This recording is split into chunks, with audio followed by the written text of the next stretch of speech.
Hey everybody, David and Michael here from Aerial Influence. How's it going? We are here on the Fox River in the west suburbs of Chicago, right between Batavia and Geneva. We are going to do a 3D map of the Fabyan Windmill. This is a historic place that a lot of people come to just to enjoy the park. It's kind of a dreary day. We wanted to come out and fly, but then we got a TFR. We were trying to do it earlier today, but the president is in town, is in Chicago, and even though we're 45 minutes outside of Chicago, we still could not fly. But now the TFR is over, so we're gonna take the Phantom 4 RTK up. Michael, why is the Phantom 4 RTK so much better to map with than like any other like regular drones? Well, I mean, we've got the base station with the RTK, so we're getting kind of like a triangulated photogrammetry, so that's definitely nice. We can hook it up with Terra, and so we build a little map, you know, kind of like a Google 4 points type thing, and then it basically does 4 maps. It does nadir straight down, and then it will do angled ones at 45 or 60 degrees for northeast, southwest.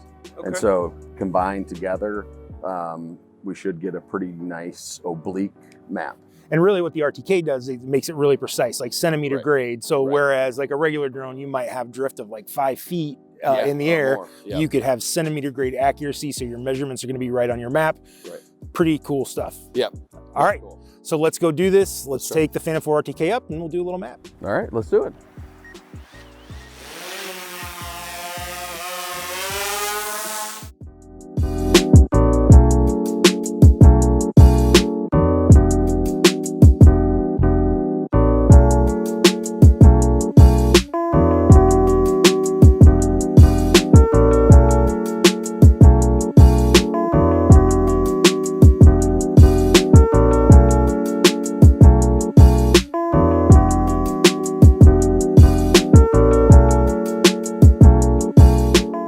It basically does 5 passes.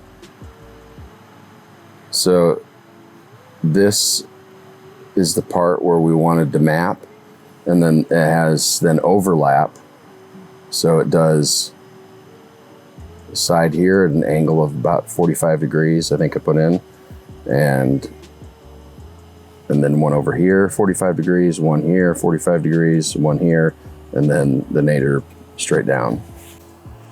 So when we're done here, when this one finishes flying, we'll take it back to the shop and then upload it to Terra. Yeah, we don't have to upload anything, but yeah, we'll load it into Terra and then we'll it'll stitch it. It shouldn't be that long because it's only about, I don't know, 150 pictures, something like that.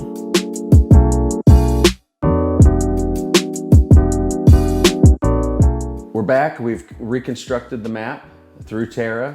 There were 162 photos, and we did this as a 3D map, so an oblique map. And so you can actually see, this is the 2D representation. I missed. This is the 3D representation, excuse me.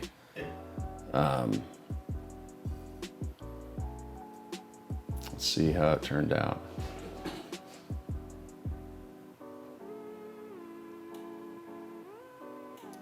Let's move this over.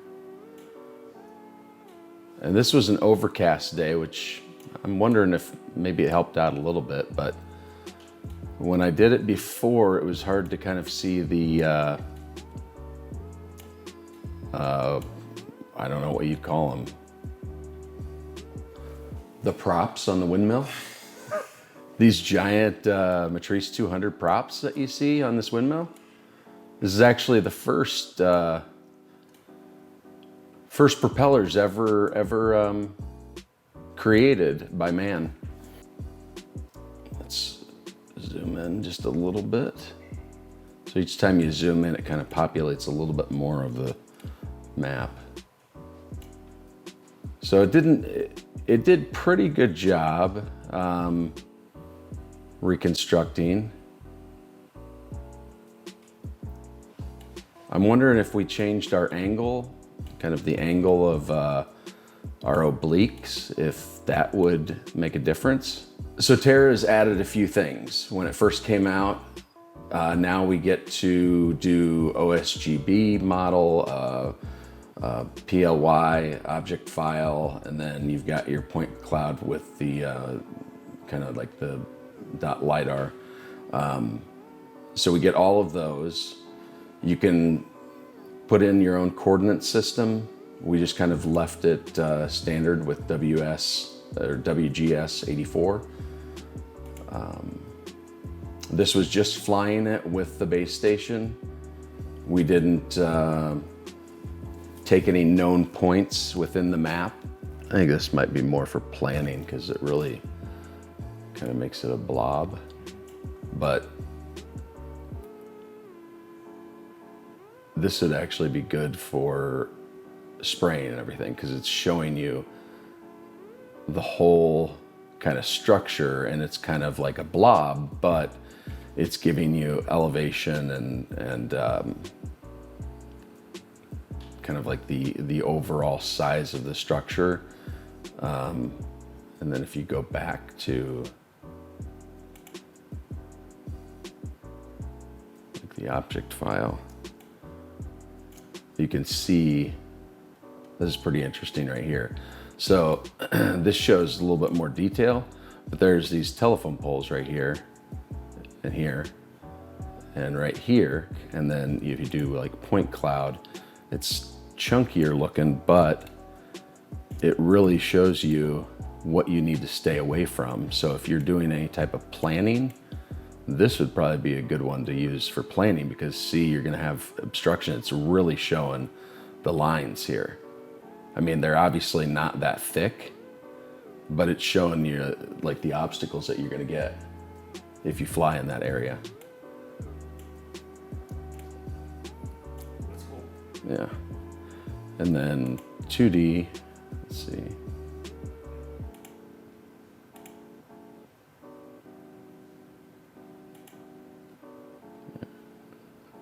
This is the 2D.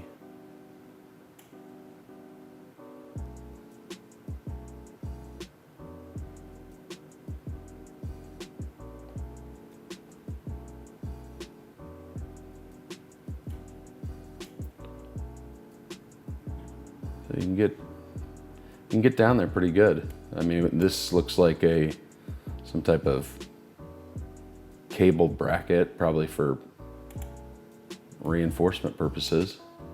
This looks like it there's a bit of a glitch right here.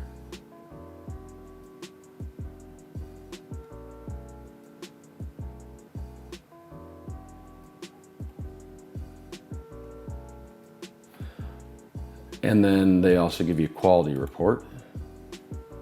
And you can save that. And now this will give you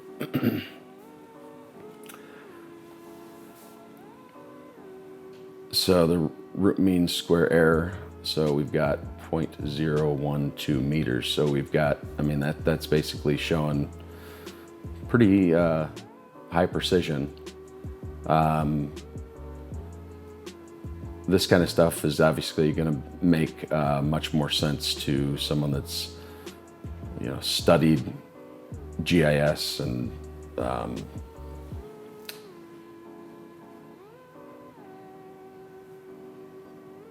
you know, school stuff. Couldn't really think of it. Camera calibration information.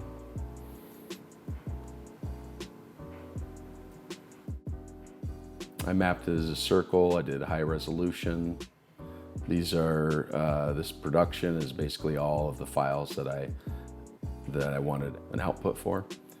So obviously you're getting a lot of information from DJI Terra, a lot of different ways to export your files. You can also, I'm gonna come back and do a 2D map as well, so you can kind of see the elevations, that kind of stuff. And if you have any questions, we're gonna try to link some of the files. They might be a little bit big, but we'll link those, and we'll see you next time. Thanks a lot.